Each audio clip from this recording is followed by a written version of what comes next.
কোমরে রাবার বা ইলাস্টিক কিভাবে লাগালে পারফেক্ট ফিটিং হবে।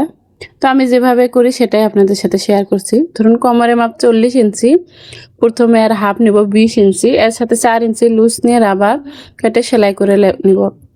এভাবে লাগালে কোমরের রাবারটা একদম সুন্দর ফিট হয়। তবে যাদের কোমরে মাপ 30-এর নিচে, তাদের ক্ষেত্রে 4 না নিয়ে 3 ইঞ্চি লুজ নিলেও কিন্তু হয়ে যায়। এটা কাজ করতে করতে অভিজ্ঞ বাড়ে। তো রাবার লাগানো অনেক সূত্র আছে, জানার কোনো শেষ নেই। তবে কাজ করতে করতে নিজেরও কিছু অভিজ্ঞতা তৈরি হয়। আমি এভাবেই করি, আর আমার কাছে এই পদ্ধতিটাই সবচেয়ে সুন্দর হয়, আর কাস্টমার কখনো অভিযোগ করেনি, আলহামদুলিল্লাহ। তো যাকে এভাবেই করি, এটাই আমার কাছে অনেক বেশি কমফোর্টেবল লাগে।